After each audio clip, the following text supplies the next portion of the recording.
2024 et nous nous sommes mariés en janvier 2025. Et voici plusieurs choses que j'ai retenues au sujet de Dieu.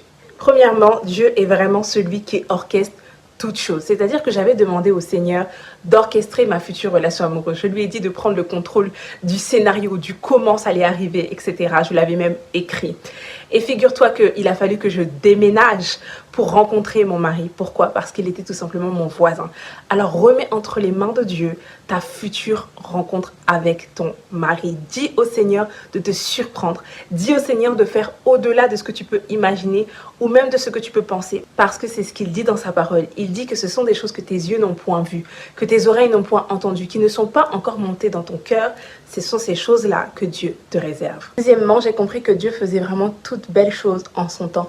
Et c'est vrai. C'est-à-dire que tu peux avoir passé un certain temps dans le célibat, mais Dieu sait exactement pourquoi tu es dans cette période de célibat. Et ce n'est pas pour ton malheur. C'est parce qu'il te réserve de belles choses. Il te réserve une histoire qui est unique, particulière, qui est vraiment pour toi et avec laquelle tu vas pouvoir témoigner et inspirer d'autres personnes. Troisièmement, j'ai vraiment réalisé que Dieu répond à nos prières et surtout qu'il nous donne le désir de notre cœur.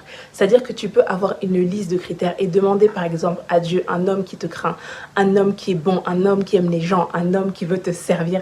Dieu va véritablement t'exaucer si tu lui fais confiance et si tu es prête à patienter pour recevoir dans ta vie cet homme-là. Quatrièmement, Dieu confirme toutes choses par sa paix, par la fluidité des choses, par la simplicité des choses. Véritablement, nous l'avons expérimenté dans notre mariage, que ce soit pour la rencontre de nos familles, pour l'organisation du mariage ou tout simplement lors de la relation. Il y avait vraiment une paix intense, une simplicité, une fluidité entre nous qui nous a montré que le Seigneur avait sa main dans notre relation. Et enfin, la dernière chose, c'est que Dieu s'intéresse véritablement à notre bien-être intérieur. C'est-à-dire que Dieu m'a envoyé mon mari lorsque j'étais en train de travailler sur moi, de guérir de mes blessures, de reconnaître ma part de responsabilité. Dieu t'envoie la bonne personne avec qui ça va marcher, avec qui ça va fonctionner, pas juste pour aujourd'hui, mais pour des années à venir. Une personne qui va aussi matcher avec ton appel et tous les deux, vous allez pouvoir ensemble servir le Seigneur en étant en très bonne santé intérieurement.